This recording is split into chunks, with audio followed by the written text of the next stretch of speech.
These spirits are thought to influence fishing and other activities, either bringing good luck or causing trouble. Building and launching boats are special rituals, with the boats believed to have their guardian spirit called Sumanga. Traditional Samabajau shamans, or Kalamat, help oversee community events and rituals. They are known as Wali Jin and are believed to have a close relationship with the spirits they serve. The Kalamat and other mediums called Igal Jin are believed to host spirits, though they remain in control of their bodies. One major religious event is the Pag Umbo, or Magpaay Bahao, a ceremony to thank Umbo Tuhan. This involves preparing newly harvested rice while reciting prayers. The rice is arranged in small piles to represent mountains, and after a few nights, it's used to make sweet dishes. More prayers are said to honor the spirits. Another key celebration is the Pagkanduli, or festive gathering, particularly among the boat-dwelling Selma de Laut. It includes ritual dances and ceremonies honoring Umbo Tuhan, Dayang Dayang Mangilay, and ancestral spirits called Bansa. The event starts under a sacred Damgan tree and moves to a grove of Kamatulang trees. It's a joyful time with lots of music, dancing, and festivities. Unlike Pagumbo, which is formal, Pagkanduli is a lively and festive occasion. Besides these major events, the Samabajau also have public dances called Majigal Jin, where the spirits are consulted during a public seance and trance dancing. In times of illness, the Igal Jin might perform rituals to drive away harmful spirits, often using a spirit boat set adrift at sea. The Bajau way of life and belief is truly fascinating and stands out as uniquely different from that of other tribes. While the Sea Gypsies are widely known as one of the last sea-dwelling tribes, they are not the only community that lives on the water. Unlike the Sea Gypsies, who often face stigma from land dwellers, the people of this African community are integrated more harmoniously with those who live on land. Makoko. Makoko, often called the Venice of Africa, is a special community which stands out sharply from the sprawling city of Lagos, which is a huge Nigerian city with about 21 million people. Makoko's history dates back to the late 19th century, when it was founded as a fishing village by the Igan people from nearby West African countries. At that time, Lagos had fewer than 1 million residents.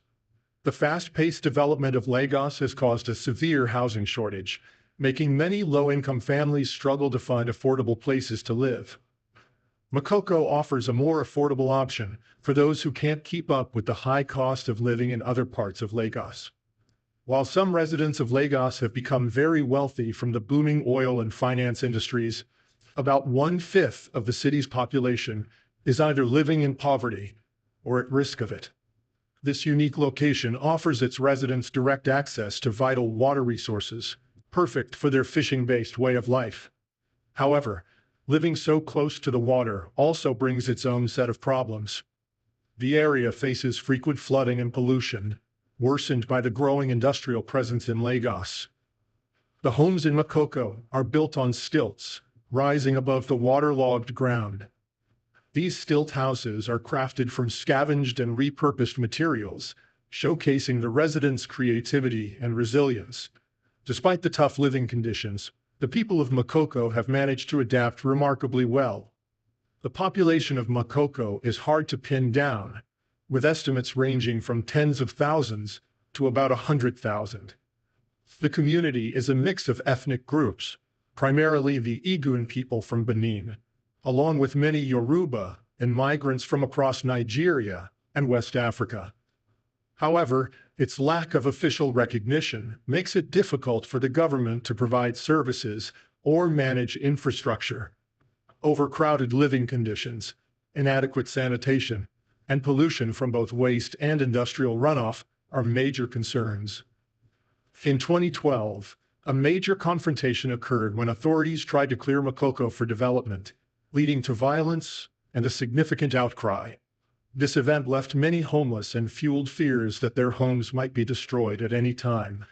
Despite these hardships, The people of Makoko have shown incredible resourcefulness.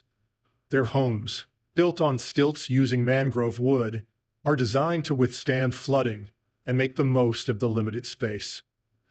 This wooden construction, deeply anchored into the lagoon's muddy floor, is well suited to the area's shifting tides and turbulent waters. The building materials are chosen for their strength and low cost, which is perfect for the tight budget and tricky conditions of living on the water. The houses are small, but cleverly designed to fit large families. Each home serves many purposes. It's where people cook, sleep, and spend time together. Wooden bridges and walkways connect the homes, creating a network of pathways above the water. But not all of Makoko is floating. Some parts are on land, where narrow streets wind between buildings made of wood, metal sheets, and concrete blocks. Over time, the building methods here have changed, mixing old and new techniques. Some newer homes now have sturdy concrete foundations and use recycled materials like plastic bottles for extra strength and eco-friendliness. Early each morning, people from Makoko head out in their canoes, casting nets into the murky lagoon waters. The fish they catch provide food and money for many families. Women play a key role in these markets, managing stalls and processing fish by smoking or drying it. This helps preserve the catch for days when fishing is less fruitful. Boat building workshops along the water's edge are busy making and fixing canoes. These workshops not only help locals but also supply canoes to other parts of Lagos.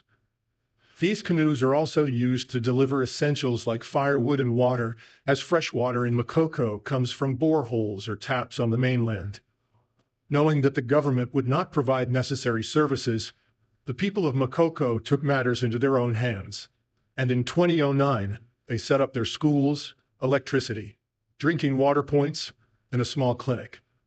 Foreign development agencies have played a role in making Makoko a better place. One standout project was the Makoko Floating School.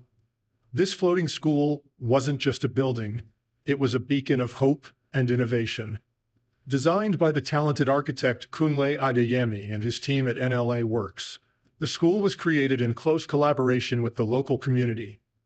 Built mainly from local materials like bamboo and timber, and supported by recycled plastic barrels, the school floated on the Lagos Lagoon, adjusting to the changing tides.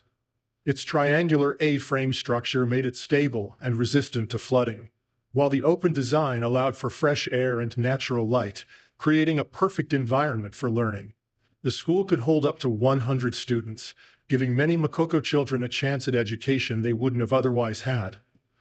Sadly, in 2016, the school collapsed due to structural issues, raising questions about the sustainability of such innovative designs.